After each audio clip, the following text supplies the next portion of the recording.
ایک مرد کا رویہ ہی ہوتا ہے جو جیتی جاگتی عورت کو مار دیتا ہے، اور ایک مرد کا رویہ ہوتا ہے جو مرنے والی عورت کے لیے جینے کی وجہ بن جاتا ہے۔ اعتبار روح کی طرح ہوتا ہے، ایک دفعہ چلا جائے تو واپس نہیں آتا۔ دنیا کا سب سے بڑا رزق شادی ہے۔ خوش قسمتی سے اچھا لائف پارٹنر مل جائے تو ٹھیک، ورنہ قبر کی دیواروں تک انسان کمپرومائز ہی کرتا رہتا ہے۔ ہمارے ظالم معاشرے نے عورت پر کئی ظلم کیے، مگر مرد پر ایک سب سے بڑا ظلم یہ کیا کہ اس کے رونے کا حق چھین لیا۔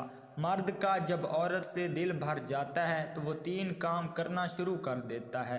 نمبر 1، اس کا لہجہ بدل جاتا ہے۔ نمبر 2، عورت کے کردار پر انگلی اٹھانے لگ جاتا ہے۔ نمبر 3، وہ مصروف ہونے کے بہانے بناتا ہے۔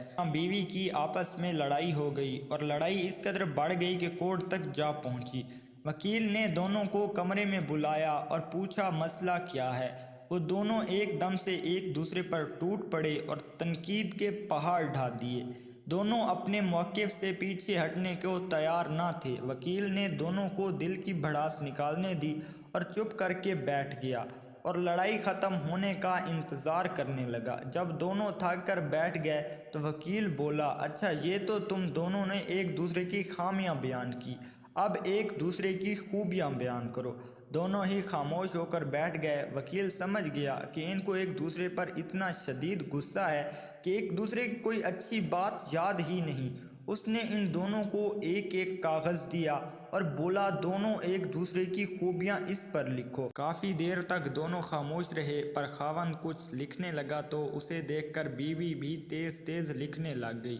لگ رہا تھا ابھی ابھی دونوں مقابلے میں کاغذ بھرنے بیٹھ گئے ہیں۔ جب لکھ لیا تو دونوں نے اپنا کاغذ وکیل کو تھما دیا۔ وکیل نے بیوی والا کاغذ شوہر کو اور شوہر والا کاغذ بیوی کو تھما دیا اور دونوں کو کہا، پڑھو۔ پڑھتے ہی دونوں کی آنکھوں میں آنسو نکل آئے اور وہ ایک دوسرے کی تعریف سن کے بہت خوش ہوئے۔ کمرے کی فضا ایک دم سے تبدیل ہو گئی، ایسے لگ رہا تھا جیسے لڑائی ہی نہ ہوئی ہو۔ وکیل کا فرض پورا ہو چکا تھا، وہ لڑتے ہوئے وہاں آئے تھے اور ہنستے مسکراتے وہاں سے باہر نکلے۔ کائنات کے بڑے بڑے مضامین میں نہ پڑو، بلکہ چھوٹی چھوٹی باتوں پر توجہ دو۔ اگر آپ کو ہماری یہ ویڈیو پسند آئی ہے تو ویڈیو کو لائک کر کے چینل کو سبسکرائب کر دیجیے گا۔